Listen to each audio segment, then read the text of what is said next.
we spoke about it after Everton, about teams looking at how to beat Manchester United or to cause Man United problems. Watford just did it again. We're so easy to play against. Put the onus on us. Keep your shape.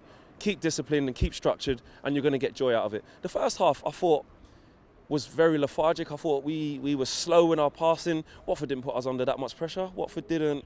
I didn't feel like the place was rocking because Nigel Pearson's first home game. There wasn't really any of that, and they played like a team who are bottom of the league. They did, and there wasn't much quality in the game on both sides. I thought that there was just our intensity was just all off. I thought, going into from defence to midfield, it was too slow. We struggled to create chances, and then when we did, with Lingard with the best chance of the half, he misses. And look, a player can miss at any given time, but where was the sustained attacks? This is a team that has not won at home all season. This is their first league win at home, and it just shows. When Man United come to town, it's absolutely typical. And the more the game went on, the more frustrating it went. It just went from bad to worse.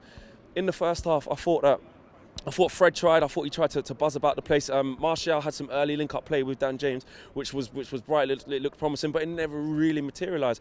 Rashford, he gave away some terrible balls. His touch was off. His decision-making was bad. He's playing against He's playing against Marappa, right? He's not a right-back, he'll tell you that. He's a centre-half. Go at him. Every time he got the ball, I'm thinking, just go at him. Go at him, cut and shoot. But it just didn't happen. He kept laying the ball off, sideways passing. He just didn't have that intensity for me. He just didn't have it. McTominay, I thought Fred carried him at times. I really do. Lingard tried to make things happen. I'm not going to question the effort, but just the quality on the ball was just shocking. And at half-time, you're thinking, what sort of reaction is there going to be? Because Watford have been comfortable. Troy Deeney was absolutely battering Lindelof. It had to. Surely you're looking at it, and people have been saying it must have been a game for Tuanzebe. We knew what Troy Deeney was going to do, and he did it. And what I hated most, you can lose a header against Troy Deeney, you can get out-foxed, you can get out-battled. You've got to win the second ball. And Manchester United didn't do that today. I always talk about winning first and second balls. We did not do either. It was way too easy. De Gea. I saw the replay in the stadium. I couldn't believe my eyes. I could not believe my eyes. He doesn't normally make mistakes like that, so I don't want to get too much onto him, but you have to criticise him. It was an unforgivable mistake. Awful. Absolutely awful. Then you're thinking, what sort of mentality does this team have? And the answer is none. This team doesn't possess that mentality in terms of going 1-0 down and coming back and creating chances and winning the game. The evidence shows us. I want that to be a different case. I wanted for us to turn it around. We all did as Man United fans, but the truth is that was that really in us? No, it wasn't. And Bissaka, I haven't even seen it back, but it looked like a clear penalty. He was down the other end. He just comes steaming in, and it just didn't happen. It just did not happen. Who's that? Oh, yeah. So Deeney just having a laugh as he's walking past, driving past in his Porsche. It just was not going to happen. It really wasn't going to happen. So I understand that with this team, this is what we come to expect. 2-0 away to Watford, bottom of the league. It's embarrassing. It really is. Yes, there's a process. Yes, we have to be patient because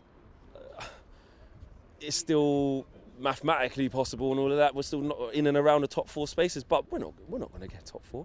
You look at how we performed there. Everton was the key game, an absolute key game. Had to win, bottle it. We had to bounce back against bottom of the league, bottle it. The team doesn't have the mentality to be doing it, and we don't have the system of play to be breaking these teams down. We've seen it. What I will say, it is a little bit of a highlight having Pogba back. Obviously, you saw the difference he made when he came on, and to the people that were booing him when he came on, and Pogba was at the end of the game. He came to clap the fans, and you had idiots next to me, swearing at him, giving him 2 fingers. It just shows. And these are some of the guys in the fan base who say, don't be toxic, back the players, regardless of what's going on. Don't be negative. And you're booing him when he comes on. Regardless of what you make of Paul Pogba, whether you think he should go, whether you think he should stay, whether you think he's selfish, whether you think he's out for himself, that's fine. That's all fine. But to boo him when he's coming on, it wasn't loads. I'm not going to paint it like it was the whole away end, but definitely where I heard it, and the disgrace in terms of giving him 2 fingers when he's come to clap the fans. It just shows where we're at within the fan base regarding certain players, which was a negative. But he did more in that 20 minutes than the whole squad did. I think he was bright. It wasn't enough. It was 2-0 down. I thought he laid on a chance for Greenwood. He laid on a chance for Rashford. He had a shot himself, which was well saved by Ben Foster. He impacted the game. There's not much positives. I mean, the fact that Pogba did play more advanced and he kept Fred and McTominay in there is probably a positive. We didn't want him taking out one of those two and having Pogba further back. But all in all, it's just a shit day at the office, man, and it's, you don't want to talk about ruining Christmas because there's so much more to life than football, and Christmas is a time for us to be with our families and not let football impact upon it. But a few days before Christmas, it's a bitter pill to swallow. It really was that bad. So we roll on Newcastle Boxing Day, where anything can happen. This Manchester United has proved that anything can happen. We've proved how inconsistent we are and how woeful we are, and we can't get a run together. For me, top four, we won't get anywhere near it, and the reason why we won't get anywhere near it is because we're inconsistent. Yes, the other teams around us may be inconsistent, so you never know. But for me, in our own setup, we have to look at ourselves, and I don't think we're going to be anywhere near consistent enough to mount a top four challenge. That's just my opinion. Roll on Boxing Day, guys. Have a good Christmas anyway. Peace.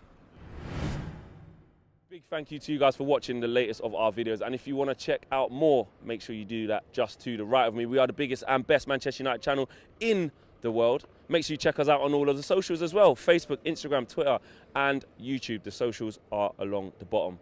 Peace.